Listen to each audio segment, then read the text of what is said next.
in the corner.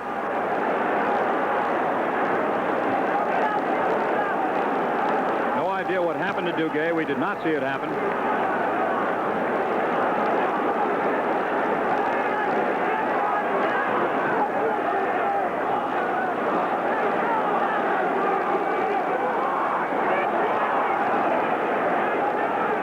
McCune is going into the dressing room. Certainly Duguay will be following him in. So that's 2 injured Rangers.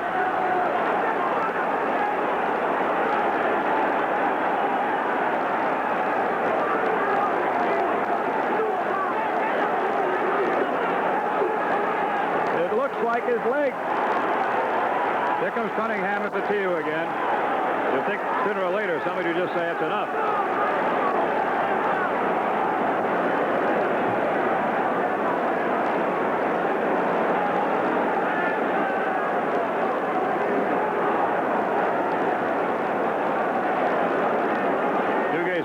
One of those legs, Bill, left leg, I think.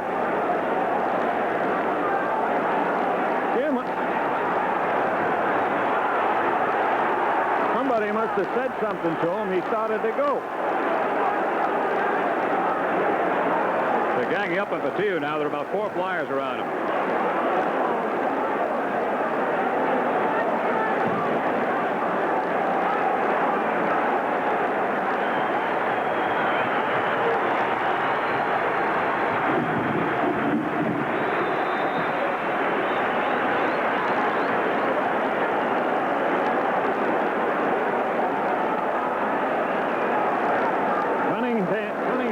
He doesn't look too good either. Jimmy Cunningham, he's 5'11", 185 pounds. He played with Maine in the American Hockey League last year. He had 106 minutes and penalties in 48 games. This is all over in front of the Ranger bench, and Coach Fred Sharrow, who led this team last year, this Philadelphia team.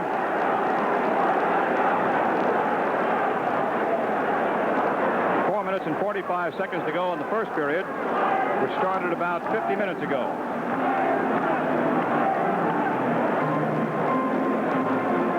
That blonde fella standing on next to Freddie Sharrow is Jim Troy. He's on the Ranger squad also. He played with New Haven last year.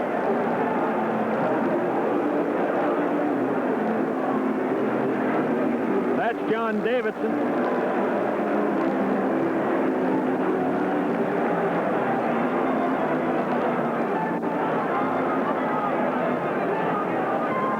Bob Hodges, he got a crack on the noggin.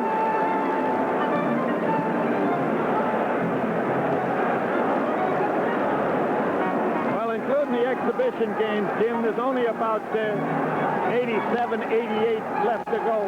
Yep. This kind of stuff, you might run out of players. This looks like Muhammad Ali out there challenging everybody. I do wish we'd see some hockey before the night is over. Like Beaton has lost half of his jersey. How about breakaway jerseys like they have in football? Would that stop a lot of this, you think? They'd have a lot of naked hockey players. Oh, me. Bill, I got a great idea. Of course, I'm not the referee. I'd blow time right now. Say this is the end of the period. Come back. We'll start all over again and we'll play a 20-minute and 4 plus 4:45. Especially this being an exhibition game, Jim, I think that would be wise for the referee to do it. Years ago, we used to do things like that, but I haven't seen it done in the National Hockey League in quite a while.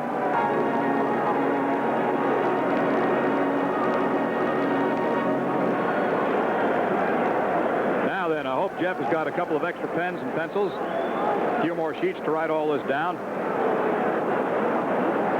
Looks like it's beginning finally to break up. Everybody just got wore out. That's it. They're just tired. But they've got company. 4:45 to go in this first period.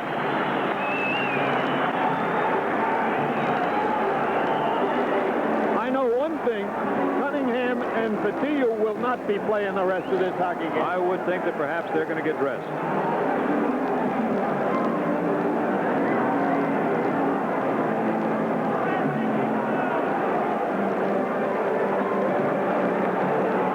Incidentally, the score is 1-0 Philadelphia. As soon as the referee gets this all down, if he doesn't have a sheet of note paper and a stenographer out there, he's in trouble.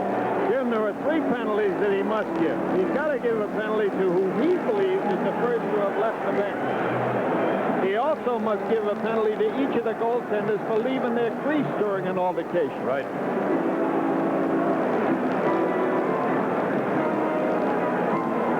And, of course, Cunningham Fatih for one fight. Was it Duguay down the other end? Duguay got in the other one. You know, a good solution to this one would be penalize everybody, leave 3 skaters on each side for the next 5 minutes. You know, that's what Chadwick would have done in his day. Everybody goes but you 3. You wouldn't have anybody to watch, I'll tell you that. Not a bad way to go. Of course, it'd be sort of funny when they all came over the penalty bench rail at the same time.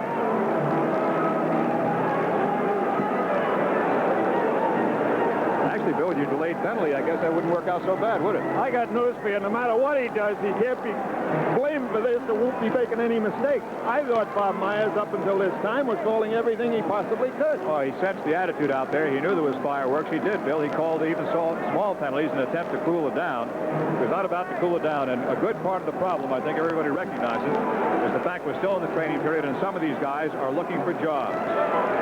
And they are going to do anything they can to impress the coach. You hit it right on the head. As for Tio, I don't know whose blood that is on the front of his jersey. Doesn't seem to be showing any on his face. Certainly not on the left side. I think he's covering up on that right side a little bit, though. Might be a little puppy. Yeah. Right eye, little puppy. Yep. Yes. It looked like Nick caught a couple.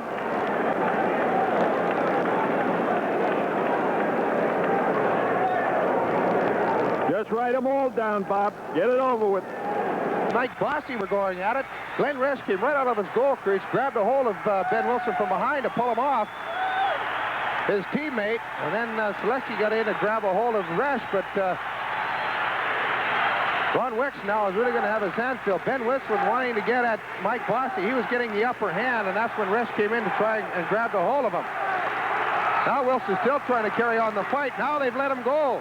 Here comes Resch again. And Wilson is really good. Now here comes Trottier and Lewis. Resch is coming in again to help him. Here comes Howard. Nice off the bench. Howard. Everybody's off the bench for the Islanders. Now here comes the Flyers, and we're going to have a real Donnybrook here as Billy Harris ran right into Bob Kelly, knocked him down to grab a hold of him. Bridgman has a hold of somebody. You can't see the number, but Gillies came out of the penalty box, and Dave Hoyta is being held by... Now Howard went over and hit Dave Hoyta as he was being held by linesman Christensen. Jimmy Watson has a hold of Pinelli. Bridgman and Hart are going at it. Bridgman and Hart had started last Thursday, and Bridgman is really laying some right hands on.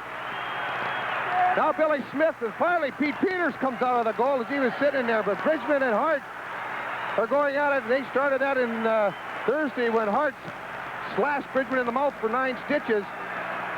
Well, the main bout was with Ben Wilson and Mike Bossy. Well, I've never seen this before. Now Hart has been turned over. Ron Wicks has got a score sheet out at center ice trying to keep track of all the penalties. Nystrom get a double minor in a game misconduct first off the bench. Both goaltenders for leaving their crease in an altercation. We could have third man in. We could have a host of penalties. We will have a host. Now Bridgman has a real good hold of Hart and is really lowering the... Now Gillis has grabbed a hold of Bridgman. Now Hart and Bridgman are squared away now. We could have a real... Thank you. Hart seems to be cut over the nose and the eye from Bridgman's punches. They've been weighing their chance to get it. Bridgman, of course, upset with Hart when he slashed him in the stick. He went straight to the Islander player. Seems everybody's paired away now. But now Billy Smith and Bob Kelly are going at it down by the penalty bench. Smith had Kelly's sweater over his head. Now Kelly's got Smith's sweater over his head. And they're tussling with each other. Seems everybody seems to be quiet down except Dave Hoyta and Gary Howard have got a hold of each other. That could erupt into something. Now Smith is getting held on by Bob Kelly. Oh, has Smith just got a red face or is he cut? I think he's just red from being bumped. Now Frank Bathe and Bob Lorimer are grabbing. Seems to have settled down a bit now as everybody's paired off. And we've got one group, one quartet and one quintet now. Hoyta's with with Gary Howitt, the 2 number 8s on the team. Howitt had a fight with Gillies earlier, and this just before this started. Gillies getting the better of it. Hart's gone for the night. He's been escorted to the dressing room. I'm sure Mel Bridgman will be as too. But I figure Hoyta, Gillies, Wilson, Bossy, Resch, Peters. Now Hoyta and Howitt are going at it. Hoyt is landing them right hands on Howitt, knocking him to the ice. Hoyta did not even throw a punch. Eddie Westfall has jumped in there. McLeish has got a hold of Eddie Westfall. Keep him away, but Dave Hoyta really hit some good right hands on Gary Howitt, knocking him to the ice with one right cross. Now Hoyta's on the ice.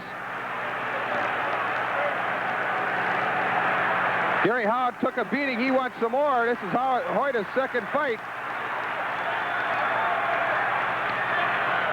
He's gotten beat at home. Now he wants to pick up a stick and go after Hoyta. Oh, and Ed Westfall grabbed him as soon as he saw that motion. As soon as he saw that motion, Ed Westfall went over wisely. And now DuPont over there on the far side. Now they're going to get, is Howard's hand cut? Maybe that's why. Yes, it is. He's really cut. There's a lot of bad pain there. He really took a beating by Dave Hoyta just prior to getting his hand cut. Hoyta took a beating from Clark Gillies earlier, and then when we went away, that's when Ben Wilson and Mike Bossy went at each other. Then Chico Resch became the second man in. Billy Smith, the other goaltender, and Bob Kelly were going at each other.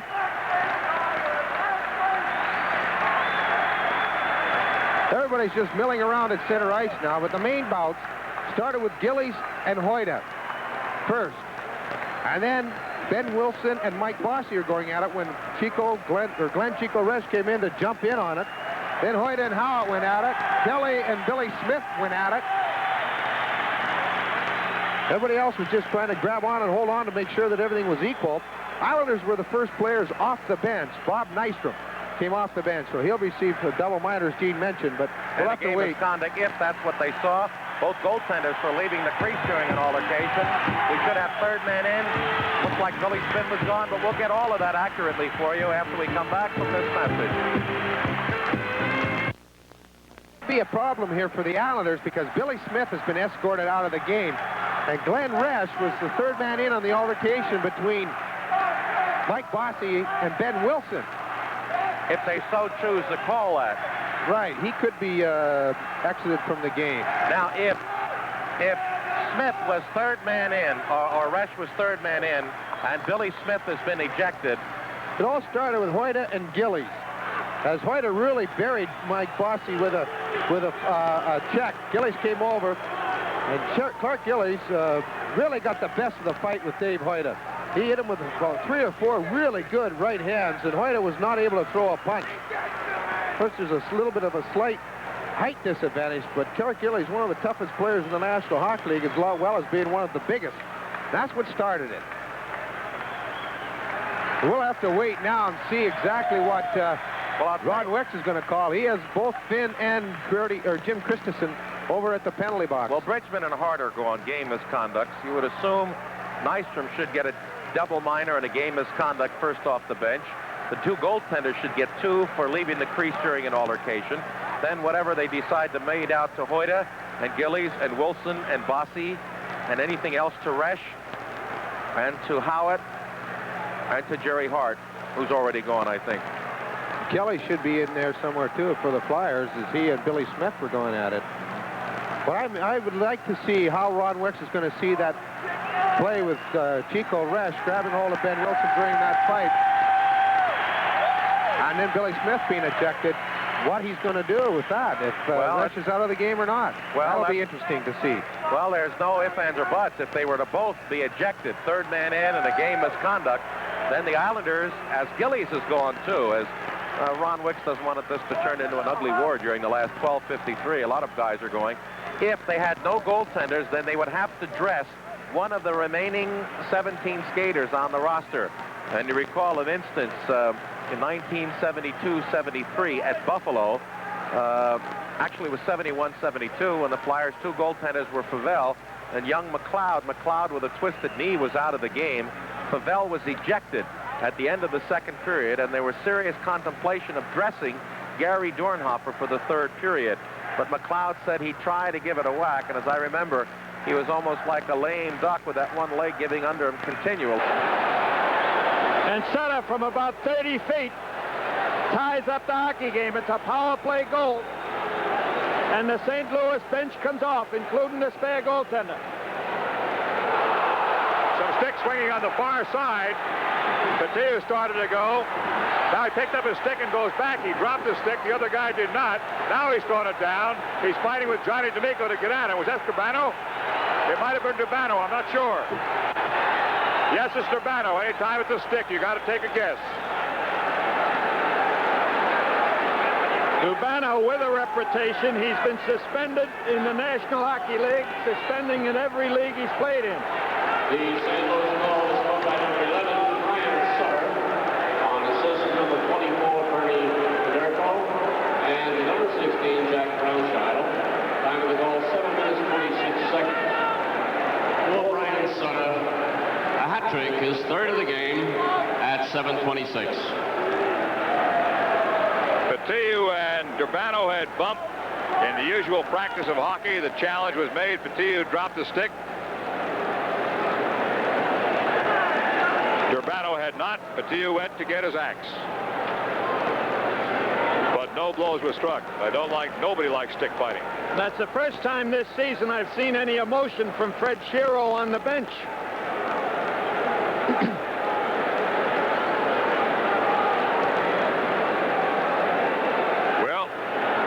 Nothing else happens tonight. You know the Rangers will be in St. Louis next week, and this type of thing is not forgotten.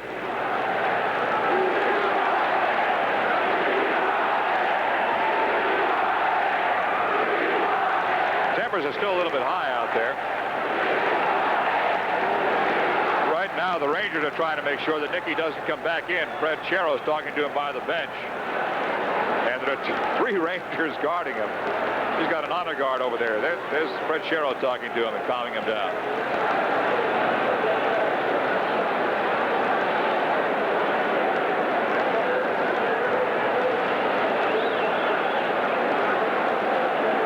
Nicky is as you know by this time, a Staten Island product, New York City born and bred, has the great New York City accent. Here comes Durbano. He's going for Petiu.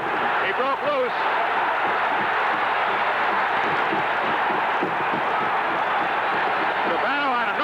Suddenly went across the ice for no reason at all. Petiu hit him with a left hand. There's the coach getting into it. There's Durbano on the bottom. Petiu is trying to pull him apart. What got into Durbano was all over. Jim, he's got a history of that kind of actions. He's been suspended in every league he has played in at one time or another.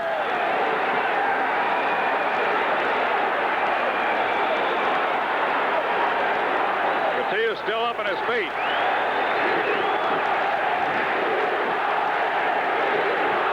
There's Dave Maloney to the upper right-hand side. The coach has got into it over there, as you mentioned, Bill. That's incredible. Doug Sotart, spare goaltender, is off the bench.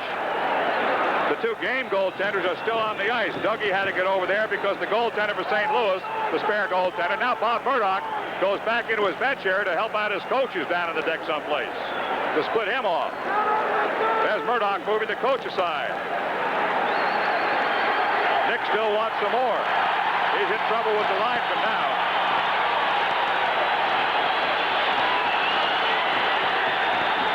Nicky's going to be tough to contain. Durbano wants to come back again. Durbano is going to the dressing room. And moons the crowd. And so is Petiu. And they better have a cop between them. They better have somebody in the hallway. Some of the Rangers are going after Nick into the dressing room, and so go some of the St. Louis Blues. One of the linesmen was trying to grab a hold of Nick, and Nick carried the linesman with him. Some of the Rangers followed after, and now we've got a real brawl going. I saw Duguay running after Petiu to make sure he was okay.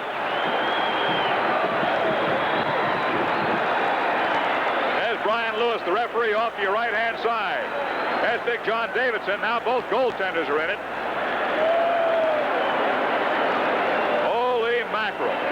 That was all over until Durbano, out of no place, came streaking across the ice. First off, Durbano took a swing at Batillo with the stick. Batillo had dropped his stick. He finally picked up a stick from his teammate and went after Durbano.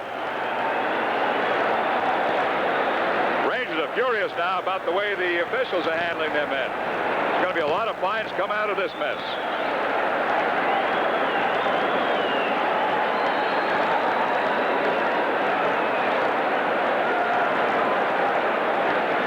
Went out, and one of the officials was with him, one of the linesmen, and they got into a bit of a shoving, at least a shoving match, underneath that exit sign. If it was any more than that, I frankly don't know. The Rangers go off the ice. Their dressing room is at the center ice exit. The visiting team dressing room is at the end of the rink exit. There is a connecting hallway between the two. I think Nicky was running out to get to Durbano before he got to the dressing room.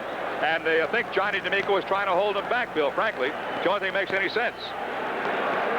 Certainly this doesn't make any sense. Nothing. Not at all. Not one little bit. Please.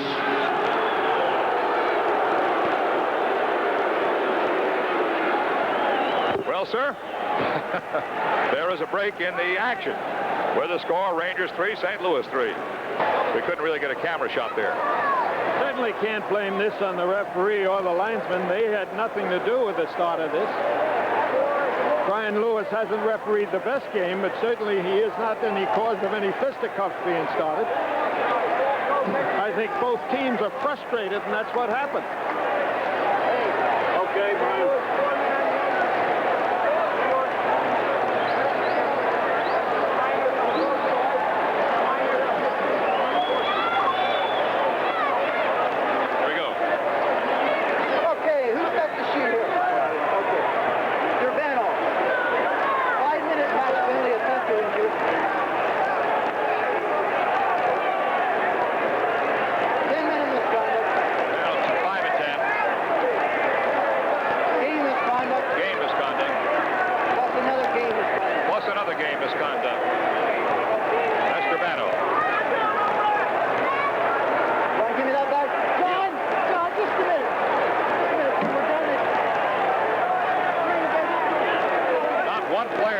Inside that referee's crease, that semicircle there. There's a semicircle outside of it from where the referees are. Players are not allowed, hypothetically, within that circle. Looks like they're pitching a tent in here.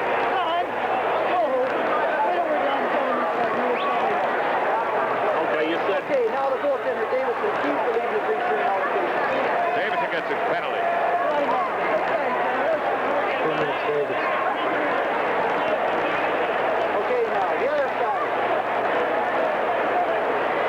We really don't have a good pickup on here. Right, Davis are going. We're going to have one on the other end, too. Okay. And what was that they threw? I'll just shut up. I think you can hear it better than we do. I'm sorry. All right, let's get the other end, too. The other guy as well. There's one on either side. The other goaltender's name is same way. 31. 31, the same thing, huh? Same thing. Let's freeze. Okay.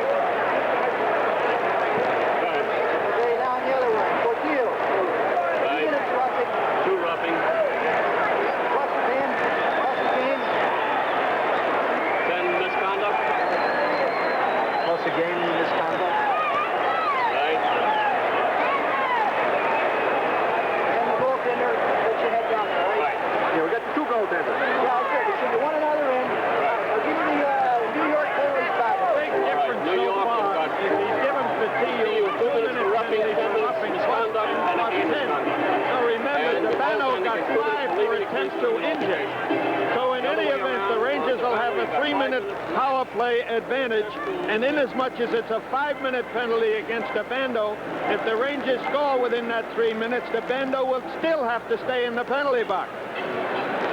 Both players, obviously, are out of this game, and in view of the fact that DeBando got a misconduct plus 2 game misconducts, I believe he is suspended until further notice. We'll have our statistician look up that rule for him. And Nicky, of course, has been in trouble earlier this year, too, with game misconducts, Bill, and they are cumulative. Let's take another look at some of this mess, huh? Let's see. This is the way it began now. The original fight was over. Here goes DeBando out of no place to challenge Matiu, which is all right with Matiu. A game misconduct. Matiu hit him with a dandy. I thought it was a left hand. Number 31 for St. Louis, Ed Stanowski, receives 2 minutes for leaving the crease during an altercation. Number 20. Goals. The Flyers have the odd one, and at the end of the first period, it's Philadelphia 2, Atlanta 1. We'll be back with our recap and intermission activity. Let's stay right here, as now we've got Kelly and Ken Houston, and they're all off the bench at center ice. Everybody piled in. Oh, you're going to know this is everybody's up sky high for this game here, as it means the second place in the Patrick Division. Couldn't see what started, but Bob Kelly and Ken Houston are making threatening gestures toward each other, but Houston a lot bigger than Kelly in height.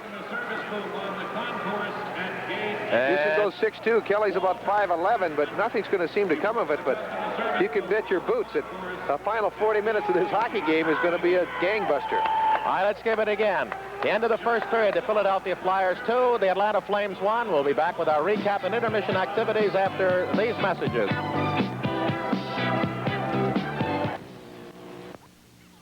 Still breaking up.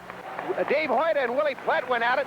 Now Ken Houston and Bob Kelly have gone at each other and throwing the punches.